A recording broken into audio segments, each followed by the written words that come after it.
Hello everyone, we are doing a commentary. I actually just got done recording my own version, but now we're decided doing this over Skype, so Connor's in this too. No. I am the one known as the writer of this episode. Or the script monkey.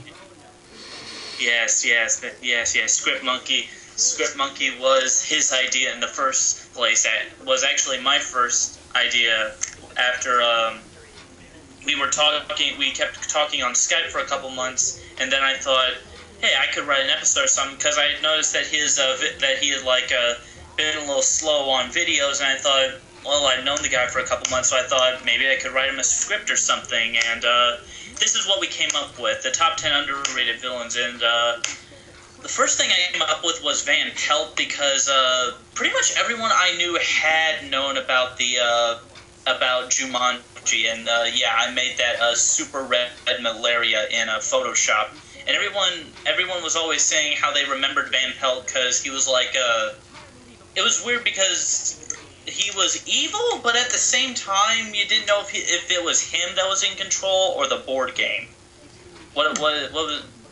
What's your opinion on him, Jake? It was I think most just this clip, that is showing right now with Rob Williams, it basically just demonstrates it is mostly the game. Like the true villain of this whole movie is the game, which is why it's called Jumanji. Right. So I think it is mostly him. And you gotta love the symbolism of his dad, of the actor who plays the dad being the hunter, because we couldn't find a clip, but there was a part where they got into a massive fight with each other because the father wanted to send him off to boarding school to become a man or something. Yeah. And basically it was a whole thing of symbolism. Right. Then came the League of Ex-Boyfriends, and I like this movie because it was one of the weirdest things that I had ever seen in a theater. Like, the whole time I was watching this, I kept looking at the popcorn in my hand thinking, did they slip me something in this? Because I couldn't tell. I thought it was high. Oh, and yeah, Mae Whitman is Katara for the people who didn't get that joke. And it was just hilarious seeing basically someone who's part of both of our childhoods be a bi-furious lesbian. I'm pretty sure that was my bit there. Like, that I just had in that clip of Katara. I totally didn't think of that. Was that not clear part? There was actually an alternate clip where he was more calm about the "Would you rather want revenge against Ramona or Scott" clip, but we thought, or at least I thought, to go with the anger version, because people seem to like rage a bit more than stoic, unless you're like the I wanted to say get the real clip of Pirates Are in this year, but we couldn't find it. No. White Goodman was. The Dodgeball was also one of my favorite comedy movies, and I don't know, I couldn't find any comments about it, but the reason the video quality is so, the audio quality, of my voice, is because I was on vacation at the time in Florida in a not-so-big hotel, so I literally had to, stay inside. I had to record this inside the closet and keep my voice hushed, so that's why I seem so quiet in my 2-bit speaking. And I really do like Ben Stiller, because he seems his best when he's like out of his mind insane or something. I still don't know if Jake has seen Dodgeball or not. I still haven't seen Dodgeball, but I'm just with Ben Stiller's performance here, I found that one video where it's just all these different bits. It was an 8-minute video with all these bits of the movie in there, and it was this actually, just seeing this guy act, just basically chewing and devouring the scenery whole. It actually encourages me to watch the movie a bit more than, say, the next person on the list here. I honestly don't know if they were joking around with. I was actually very serious when I said that it looked like Luke from Scott Pilgrim was emulating him. Oh yeah, and I don't know if anybody complained about this, but we really did just replay the trailer footage over and over again, because I spent the good part of a day trying to find alternate footage for this part of the video, because Oh, and I love that joke about how George Lucas is a kids movie, or because Lopez. It's really true. Lopez, you said Lucas. George Lopez. George Lopez is a kid movie horror. My bad. But I couldn't find any footage other than the trailer, so we just replayed it over and over again. And the best part was when Christopher Walken said, "What part of sudden death don't you understand?" And because Fang shoots the guy in the foot like 3 times, I think. And I kind of did like this movie. It's got its own narmy charm of how you can turn a paintball tournament into an action movie. It's something you wouldn't expect to be done well, but it is. And I actually recognized one of the guys from the trailer here was Patton Oswalt. Yeah, he's only in the movie for like literally a minute. Ah. We don't see him in any paintball action whatsoever. He's just trash talking with Fogel there. I actually added that scene from Scrubs because why the hell not? Oh yeah, this part was almost all Jake because I still haven't seen Highlander because I don't know if I want to because I don't want to go through what Spoonie did with the whole betrayal thing and basically it's the kind of thing where I already know everything about him and that he's insane as hell. And just a preview to the viewers, we're going to get into more Clancy Brown stuff if the Starship Troopers review is ever made. Yeah, but this part. What's funny about the here's the thing about Highlander. My issue. I watched Highlander twice. Once because I bought a VHS of it, and once where I bought the director's cut off. Where I got the director's cut off of Netflix. The main issue I have with the movie is that it's too quiet and then it's too loud. The talking scenes in New York is too quiet, and the action scenes are too loud. So it's really hard to get into. Oh yeah, and on this live action part, my dad was nice enough to help me film it, and I honestly did not notice that light on the computer had turned off because the lights on the keyboard were still on. And I wasn't really that okay with the delivery of the line. My God, I may have gone mad with Howard because I think I might have done it way too quick or something. But oh yeah, Robotnik. I haven't seen a single episode of Sonic SatAM, but I can still tell that this version of Robotnik is scary, is very intimidating compared to the rest, even the Sonic X version. What's actually funny is that the voice actor who plays Robotnik in the Adventures of Sonic the Hedgehog, he was a country singer. Huh. Like, I have a video that I could show you. Country singers, after their careers fail, always go to animation. Why is it that... I mean, look at Rockadoodle. What? Yeah. Glenn Campbell, yeah. That was him. What's that Stephen Colbert you got there? I Am America and So Can You.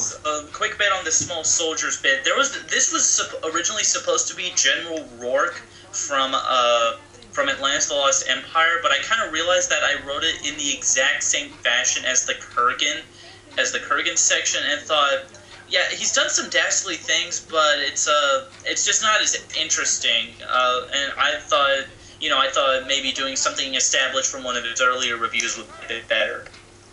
Yeah. Also, like, when I think about General Rourke, it's kind of hard to think over what exactly he's done, because he's done a lot of stuff, but it's like a lot of people complain about Atlantis the Lost Empire to have like a very cliched third act, where when the villain's plans actually go into effect. And though I have to admit it's actually kind of cool, like with Rourke. Rourke is voiced by damn it, what's his name? He's actually a famous actor, but he played God in God, the Devil, and Bob. Huh. Oh yeah, you're right. And here's Kat Arwal, who I really like this Radigan comparison, because if I'm not mistaken, I don't think anyone else has ever made that comparison, where he's basically a bizarro Radigan, calm and contained with his emotions, rather than like on the breaking point of insanity every time you see him. He's actually very poised, and he's got class. Yeah, exactly. Plus, I still every now and again go onto YouTube and watch that "Dreams to Dream" song, because that song is beautiful, and it's so effectful that it gives the villain partially gives the villain a soul, for God's sakes. hearing that song just makes me sad that Kathy Cavazzini is not getting that much work. At least not that big of work anymore. I mean, Tara Strong, she really got the jumping point off with Powerpuff Girls, but that's a story for another day. Or an Andy G. Daly. Yeah. Just okay. Right. Oh yeah. Zira is kind of. There's something weird about this movie because there's actually a lot of deleted scenes for this movie. It was originally going to be much darker because you know that scene where she falls off the cliff. They originally had a scene, and it's actually partially animated too. Like they got the storyboards, they just didn't color it in.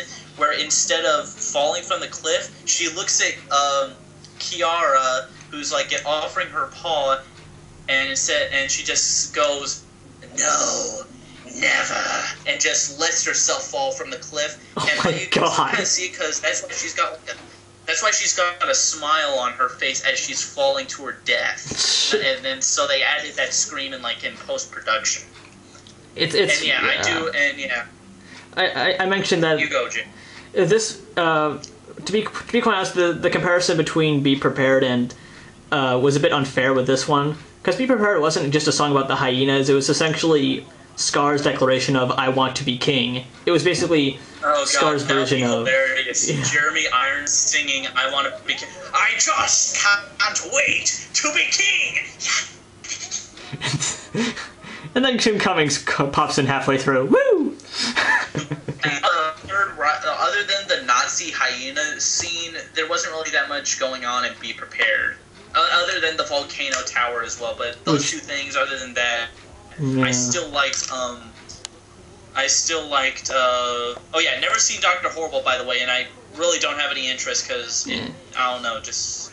Anthrax. This was a big thing for me because Osmosis Jones was like one of the biggest childhood movies for me. I watched it all the time. I mean, my dad once got mad at me because I wouldn't stop rewinding this scene right here. I can't remember who animated this, but I gotta admit, this movie has some graphic stuff. I mean, look at this. The guy is literally melting from the inside out. It's like he had a syringe of hot lava injected into his body or something. And this is actually the most popular thing in the video. Like the most commented upon part of the video is Thrax at number 1. Like basically everyone's like, yeah, that works. Yeah, I mean. He is really intimidating. He's killed a lot of people, but he only has a cult following, like on DeviantArt and stuff. And I really love the whole Lawrence Fishburne being gangsta bit, especially this "Fire, bump, bump, bump, bump, bump, bump, bow." Because that was another part that I just kept rewinding because I was like, my God, that was amazing. And this comparison here where people like Anton and.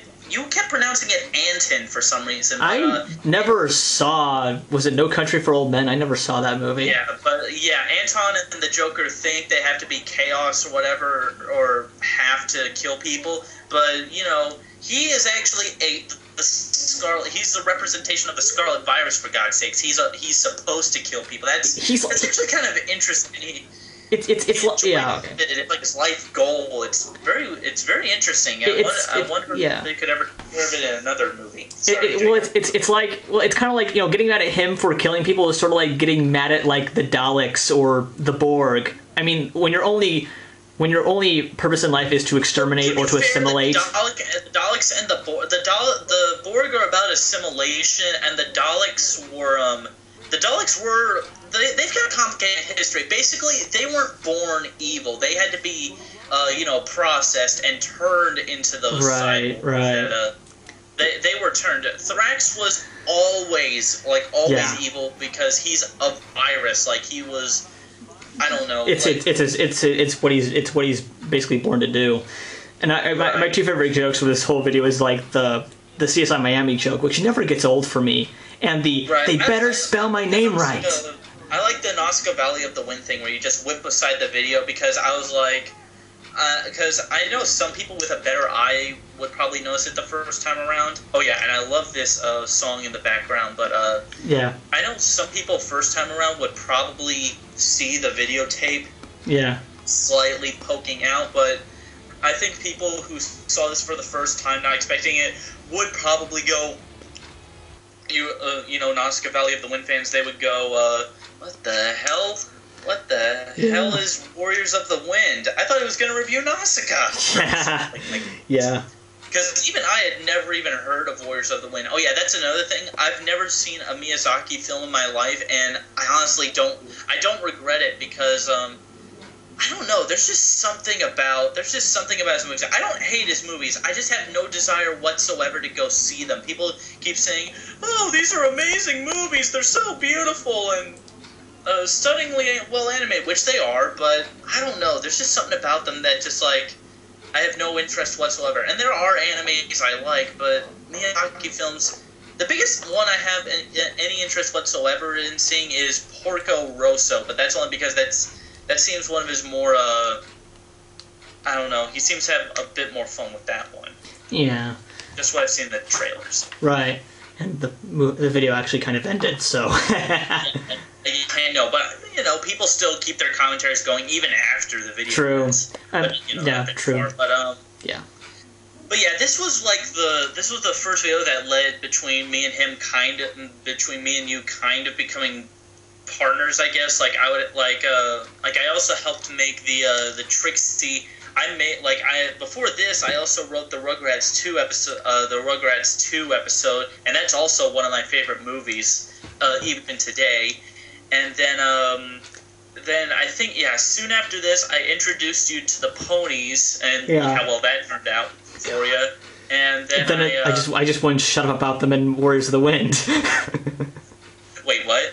And then I basically just turned Warriors of the Wind into a drinking game with pony references. Oh, yeah. Imagine if I hadn't introduced you to ponies, where you would go with that. You would probably have used Avatar. You probably used Avatar clips. I don't know about that. Ugh. But yeah, but anyway, it's best not to think about the road not taking, because then you'll just your brain will explode basically. Right. All right, but yeah, this was the first stepping stone into a lot of future stuff, like the clown, was this made at? No, wait, I take that back. This was this was right after the clown was introduced, and we went into that whole storyline. Right. So yes, we are working on the Rugrats review as we speak. Literally after this video, I'm gonna start working on it and putting in the right clips. We're doing this what we call a skeleton review, where we put all of the normal footage in first and then put in all the Rugrats and the music and all that stuff. It's actually the first time I've ever edited a video in that way before, because for one, I actually figured out how to get footage on this camera into widescreen by basically by just putting it into Final Cut, then exporting it as a widescreen format. Right. But I'm so used to just doing it not fun. And it doesn't help that Rugrats is a Viacom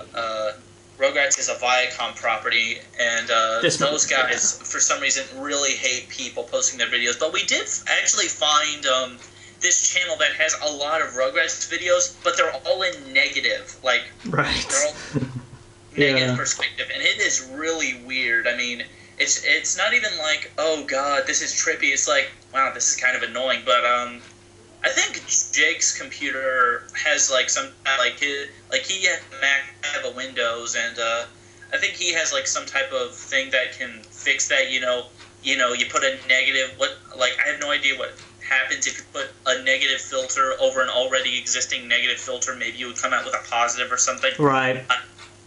The thing is, we've been kind of going on for about 4 minutes talking about techno jargon and that sort of thing. So.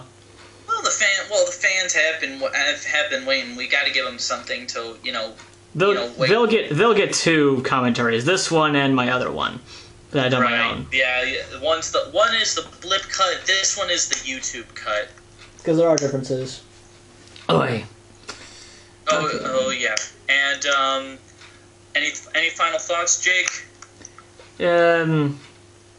This actually seems to be one of my more popular reviews. I think, maybe, I don't know. It's got 5,000 reviews. I think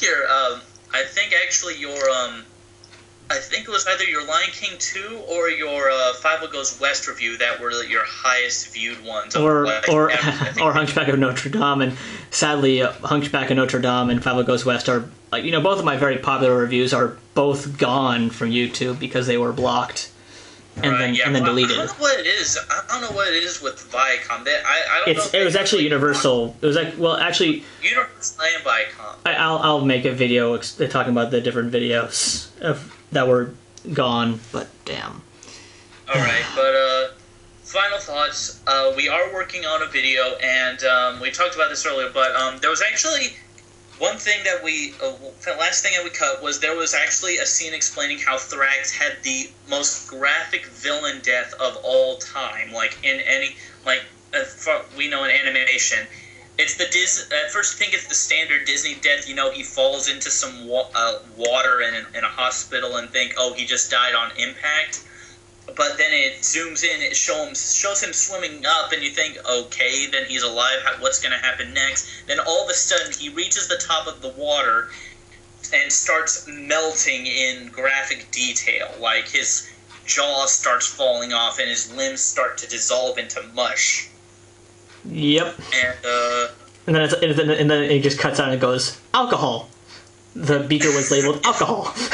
Yeah, it's like some type of, it's the punchline of one of the most violent jokes ever. Don't drink alcohol, kids, or this will happen to you. Yeah, I was actually scared of alcohol after I saw that. I was like, he fell into Oh, no. Because I was a kid when the movie came out. It was like 2000, 2001 or something. I think. I could be wrong. Right. But anyway, that's our commentary. We should probably start working on the next Rugrats video. Otherwise, before the fans start to gut us or anything. Okay. Right. Yeah. Good night. All right. Good night, everyone. Good night.